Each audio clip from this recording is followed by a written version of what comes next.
मसीही विश्वासी माता पिता भाई बहन जवान जवातियाँ और बेटे बेटियाँ, आज हम लोग उपदेश वचन में हम देख रहे हैं कि लू का रचित सुसमाचार उसका 2 अध्याय 41 से 42 के बीच में यीशु मसीह का जीवन यात्रा के बारे में।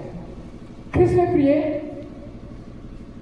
हम जानते हैं कि हमारे जीवन में हम मनुष्य जाति हैं, हम हर कोई गार्जियन है, हम माता पिता हैं। हम लोग जानते हैं कि हम कहीं अगर जाते हैं हमारे प्रिय बच्चों के साथ, कहीं कोई प्रोग्राम में शादी ब्याह हो या धार्मिक सम्मेलन हो और हमारे बच्चे साथ में हैं, तो हम लोग अपने बच्चों का ख्याल रखते हैं। जब छोटा बच्चा होता है, हम ज़्यादा हमारा ध्यान बच्चे के ऊपर रहता है कि हमारा बच्चा कहाँ जा रहा है, क्या खा रहा है, क्या कर रहा है। हम लोग हमारे बच्चे के ऊपर ध्यान रखते रहते हैं। लेकिन जब बच्चा धीरे धीरे बड़ा होते जाता है, हम लोग का ध्यान थोड़ा बच्चे से दूर हटते जाता है और थोड़ा बड़ा हो जाता है और ध्यान ज़्यादा हट जाता है और जवान हो जाता है तो हम पूरा छोड़ देते हैं कि बच्चा बुद्धिमान हो गया है और हम बच्चे का ज़्यादा ध्यान नहीं देते हैं। लेकिन जब बच्चा छोटा रहता है तो हम हर कोई अपने बच्चे का ध्यान रखते हैं कि मेरा बच्चा कुछ खाया नहीं खाया या कहाँ जा रहा है, क्या कर रहा है। तो हम यीशु मसीह का जीवन में भी देख पाते हैं। जब वह 8 दिन का हुआ तो उसको परमेश्वर के हाथ में समर्पण कर दिए उनके माता पिता। पैदा होने के बाद 8 दिन के बाद 8 दिन हुआ तो उसको समर्पित किया गया। और जब हेरोद राजा उसको हत्या करने का प्रयास कर रहा था तो उसको वहां से हटा दिया गया और नासरत में रहने लगे। और जब 4 साल के बाद हेरोद राजा का मृत्यु हो चुकी थी, वह फिर वापस लौट के आते हैं अपने स्थान पर और इस प्रकार से अपने यीशु मसीह का जीवन यात्रा को हम देख पाते हैं। और कृष्ण प्रिय, जब यीशु मसीह 12 साल का उम्र में हो गया तो 12 साल का उम्र में जब हो गया तो हम जानते हैं कि हर साल उस टाइम एक ऐसे नियम और रूल रेगुलेशन था कि फसह का पर्व मनाने के लिए सभी मसीह लोग, विश्वासी लोग यरूशलेम जाया करते थे। हर साल फसह का पर्व के लिए यरूशलेम जाया करते थे। तो कृष्ण प्रिय, हम यहाँ देख पाते हैं कि यूसुफ और मरियम हर साल भी वो लोग भी यरूशलेम जाया करते थे। लेकिन यीशु मसीह जब 12 साल का उम्र में हो गए तो उन्होंने सोचा कि अब इसको भी साथ लेकर हमें यरूशलेम फसह की पर्व के लिए जाना चाहिए। और जब 12 साल का हो गया, यीशु मसीह को साथ लेकर यरूशलेम फसह की पर्व के लिए लेकर गए थे। और जब तक वहां फसह का पर्व मनाया जा रहा था तब तक वहां पर रुके। और जब फसह का पर्व समाप्त हो गया, वो लोग वहां से वापस अपने गंतव्य स्थान के लिए लौट रहे थे।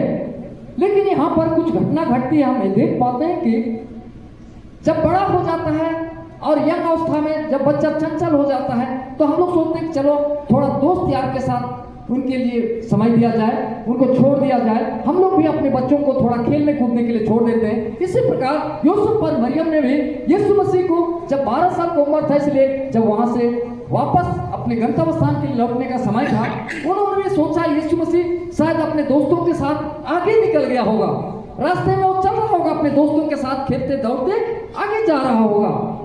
यही सोचकर यूसुफ मरियम ने भी निश्चित होकर चलने लगे। लेकिन वो काफी नासरत से काफी दूर में, यरूशलेम काफी दूरी था, उसका यात्रा काफी करके पहुंचना पड़ता था।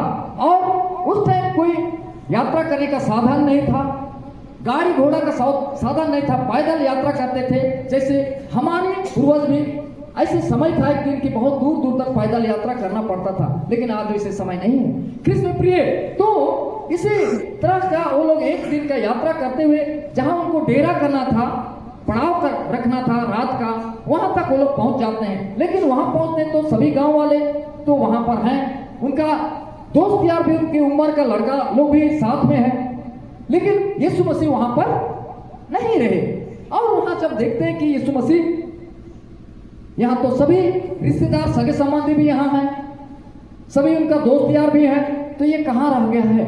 उनके माता पिता परेशान होते हैं और चकित होकर वहां से वो लोग पुनः यीशु मसीह को ढूंढने के लिए कहां लौट गए? यरूशलेम के लिए। लेकिन यरूशलेम जब लौटे थे तो वहां पर यीशु मसीह को कहां पाए? मंदिर में। कहां? मंदिर में। किसके साथ? याजकों के साथ, महायाजकों के साथ, शास्त्रियों के साथ सवाल जवाब करते, उत्तर देते हुए उनको कहां पाए? मंदिर में। और मंदिर में ऐसे सवाल कर रहे थे, ऐसे जवाब दे रहे थे, जो वहां जितना शास्त्री महायाजक थे वो लोग यीशु मसीह का सवाल और जवाब से क्या हो रहे थे? चकित हो रहे थे। ऐसे सवाल जवाब कर रहे थे। हम सोच सकते हैं कि 12 साल की उम्र में, 12 साल की उम्र का लड़का कितना बड़ा रहेगा? इतना ही है ना।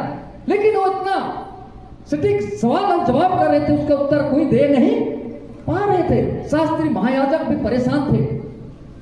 और यीशु मसीह वहां सवाल जवाब करते हुए पाए जाते हैं और उसकी मां उससे बात करती है कि बेटा, तू, पुत्र कहती है कि तू ऐसे हमारे साथ व्यवहार क्यों किया? तू बिना बताए तू यहाँ क्यों रह गया? हम लोग तेरे पिता के साथ बहुत परेशान हो गए, हम लोग ढूंढते हुए फिर लौटे, ऐसे कुड़ के हम ढूंढ रहे थे, क्यों ऐसे किया? लेकिन यीशु मसीह वहां जवाब क्या देते हैं? क्या तुम नहीं जानते कि मुझे अपने पिता के घर में रहना आवश्यक है?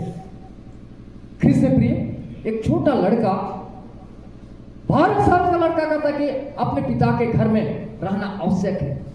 आज ये भवन भी किसका है? किसका घर है? परमेश्वर का घर है, पिता का घर है, हमारा आत्मिक पिता का घर है। आज हम इसका महत्व नहीं समझ पाते, लेकिन यीशु मसीह एक 12 साल का उम्र में क्या कर रहा है कि अपना मां को क्या जवाब दे रहा है? क्या तुम नहीं जानते कि मुझे अपने पिता के भवन में रहना आवश्यक है? हम लोग आवश्यक नहीं समझ पाते हैं कि हमें संडे के दिन में पिता का घर में होना आवश्यक है। ख्रिस्त प्रिय, आज यीशु मसीह का जवाब को देखिए और फिर लेकिन इस बात को उसकी मां गंभीरता से नहीं लेती है, नहीं समझ पाते हैं उसके माता पिता, और उसको साथ लेकर वापस चले जाते हैं।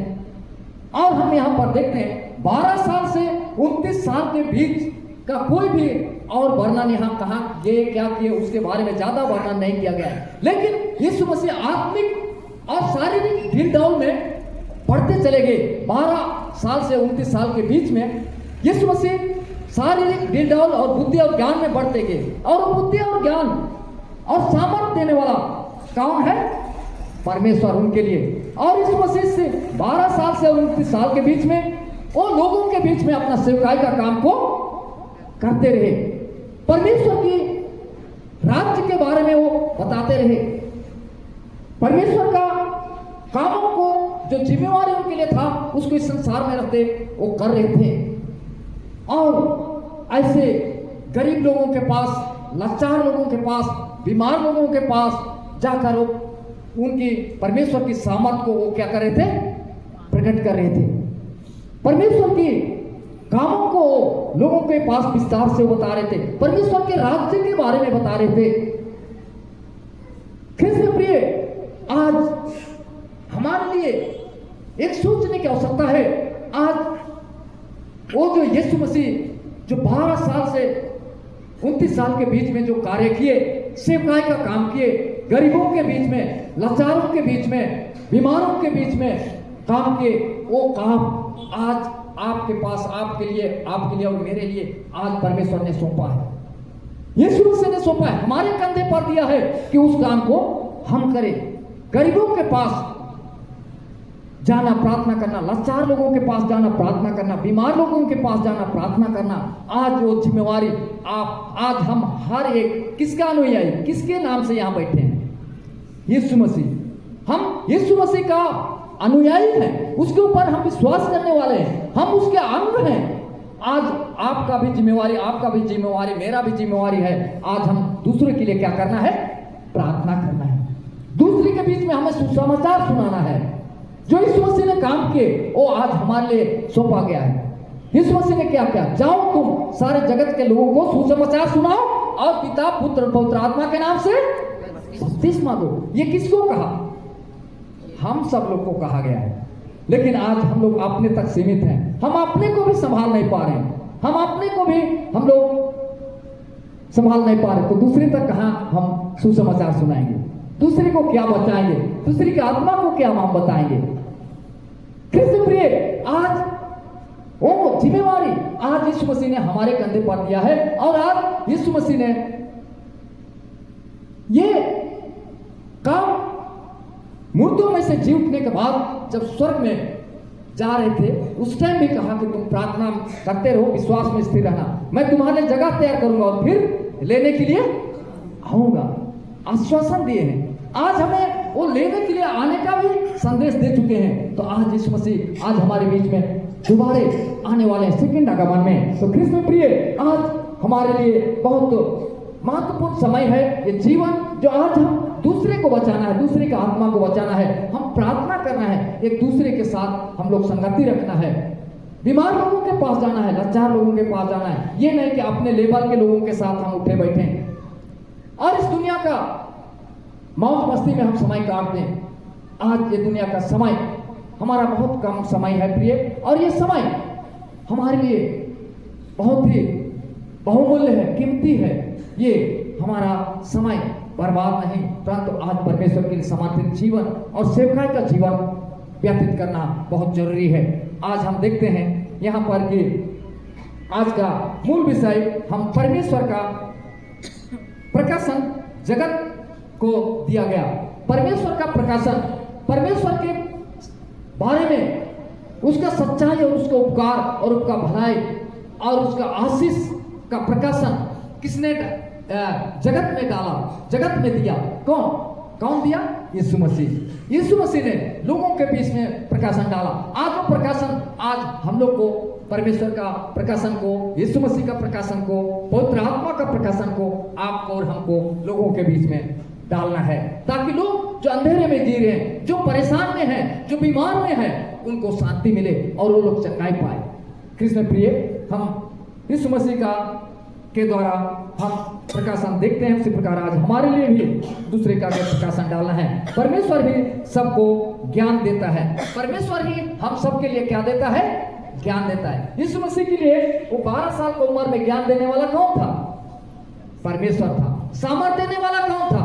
परमेश्वर था। हम जानते हैं कि यीशु मसीह जब यरदन नदी में बपतिस्मा लेकर बाहर आए थे और उसके ऊपर परमेश्वर का आत्मा सामर्थ किसके रूप में आया?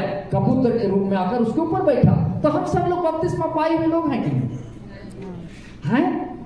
हमारे लिए भी परमेश्वर अपना पुत्र आत्मा का सामर्थ को देना चाहता है, अपना ज्ञान को देना चाहता है, जिससे यीशु मसीह को दिया था।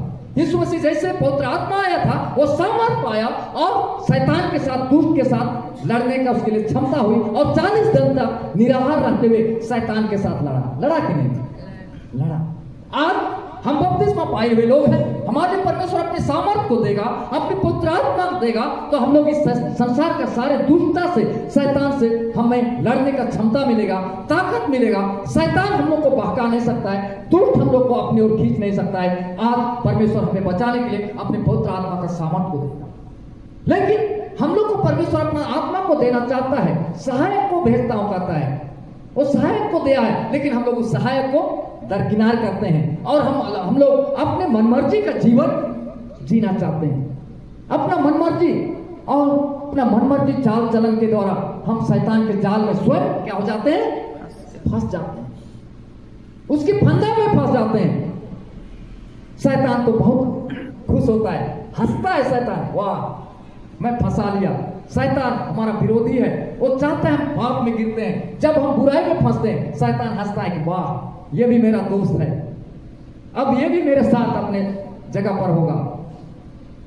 कृष्ण प्रिय, आज हम लोग को सावधान रहना है। आज हम लोग परमेश्वर की सामर्थ को पहचानना है, उसकी ज्ञान को समझना है। परमेश्वर हमारे लिए बुद्धि और ज्ञान देने वाला है।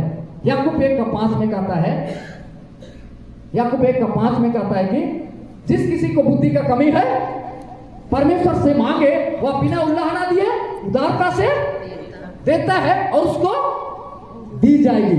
परमेश्वर हम लोग को बुद्धि और ज्ञान और सामर्थ सब कुछ देना चाहता है और उसको दी जाएगी, लेकिन हम लोग उसको नेग्लेक्ट करते हैं।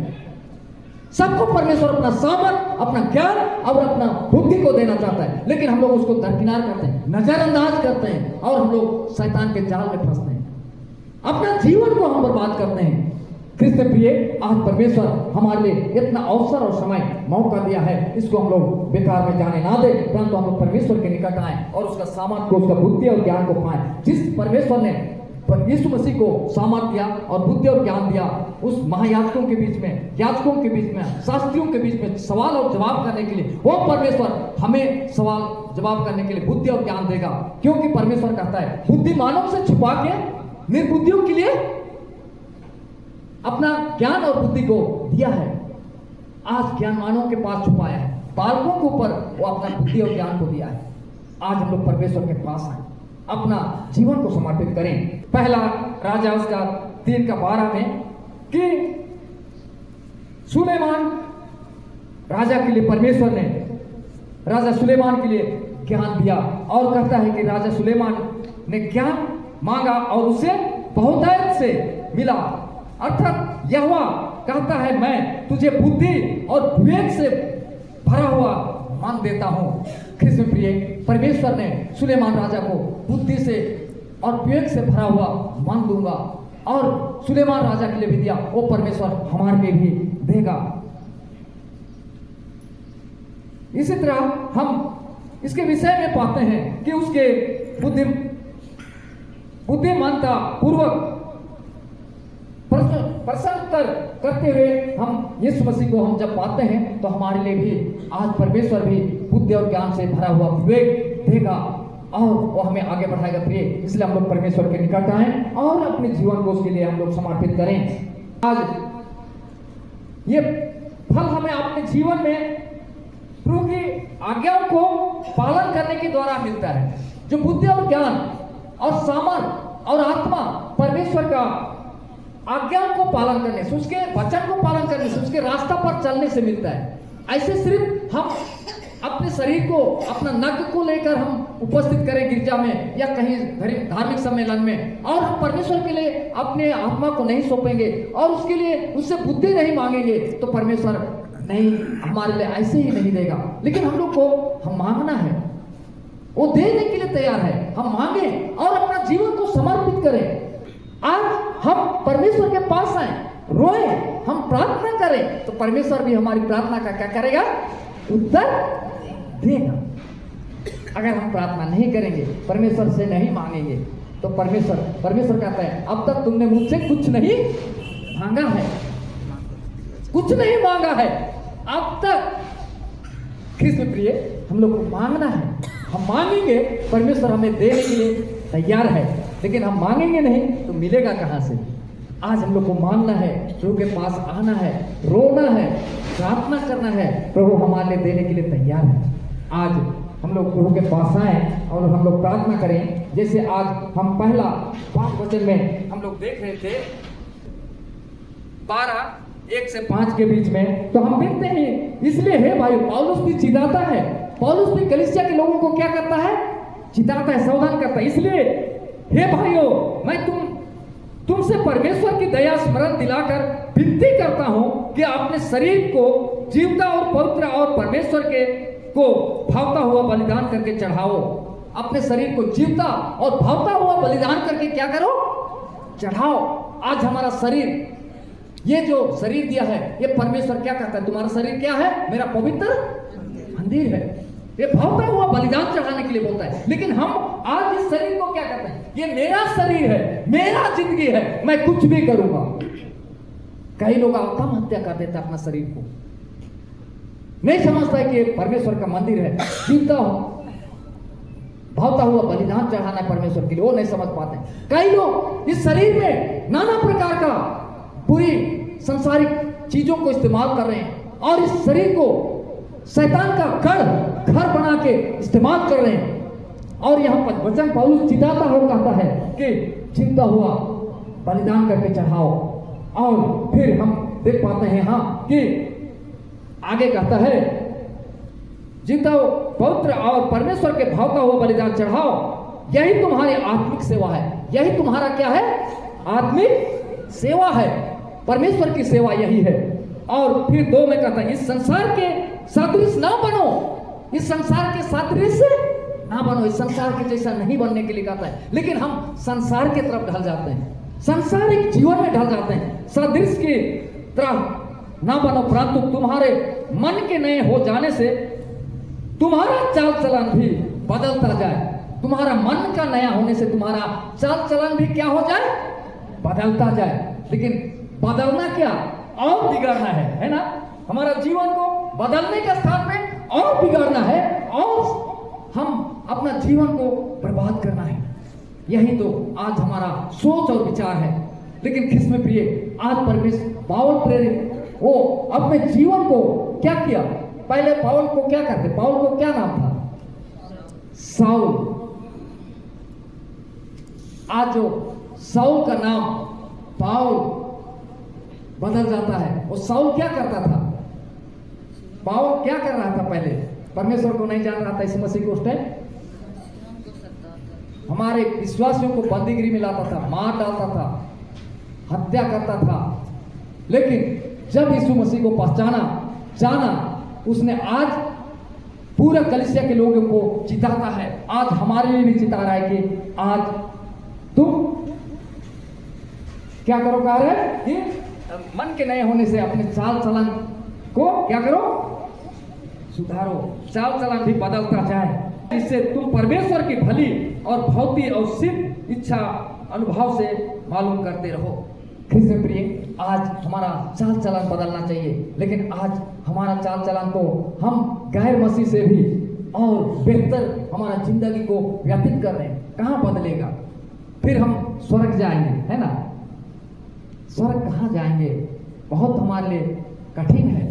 आज हम लोग को बनना है, आज बदलना है प्रिय। आज अपने आप को परमेश्वर की वचनों पर, चाल चलन पर, उसकी रीति विधि को हम लोग को पालन करना है। तभी हम परमेश्वर के अनुयायी और बेटा और बेटी, राजकुमार और राजकुमारी हम लोग कहला सकते हैं। तो इसीलिए आज हम लोग को परमेश्वर ने आम चीजों को जैसे बनाया से नहीं, परंतु अपने हाथों से बनाया और अपना जीवन को सांस दिया है। ये हमारे लिए बहुत ही महत्वपूर्ण चीज है, जो आज परमेश्वर हम मनुष्य जाति को अपने आत्मा को दिया, सोचने के लिए, समझने के लिए सामर्थ्य दिया है।